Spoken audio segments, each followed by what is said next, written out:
hammer strength mid row with the chest pad. One I have kind of stepped on before. I've seen numerous different ways. I've seen them on the seat, underneath the seat, behind. But the common one that I see, and they're all trying to do the same kind of thing, is they're grabbing this and they're back here, right here.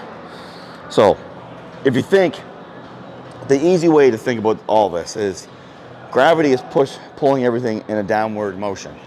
So this right to there really is your biggest tension. Because once you break that right there, it's already starting to come back. Like there's no tension right here, nothing. You can see that it's starting to fall.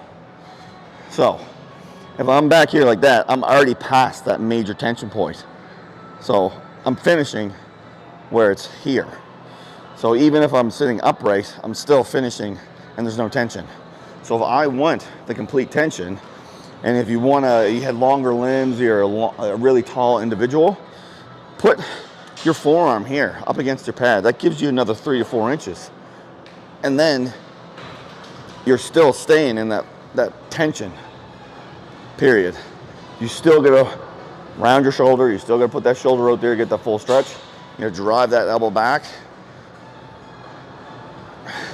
But pulling yourself away from here, you can see that, like just looking at the pendulum, like there's your tension. As soon as you come up here, it's gone. Like, I'm not even holding that.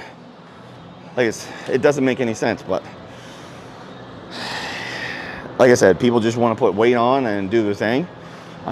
Usually the explanation is they're tall, they have long limbs, or they're trying to get heavy. I understand that, I do. I understand that you're trying to lift heavier weight to get a bigger muscle. 100%, I understand. But if you're not lifting it correctly, there's no point in putting the extra weight on. And you see a lot of pros out there, like Nick Walker is one of the most heavily muscled bodies on the planet.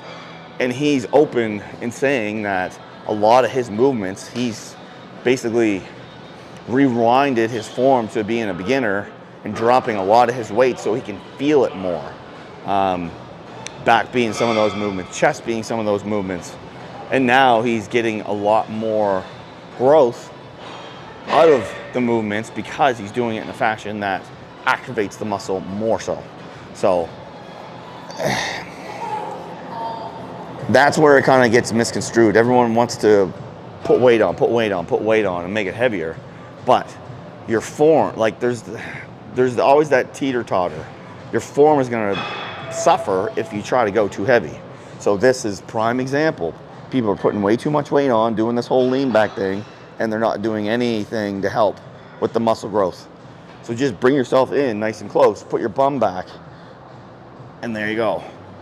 Still staying in that tension, so where it's going to be at the hardest, but you're not, essentially you're not just lifting to lift. You're lifting for a purpose. You're lifting to create muscle, not to just look cool and look strong. So people can argue with me that fact all they want, but gravity is gravity. Gravity pulls down. It doesn't pull on an angle. It pulls straight down. So gravity's pulling everything down. You're trying to pull against gravity. If you're already past that point of pull, it's less tension. So it's common sense. That's it for today. Hope you guys liked it.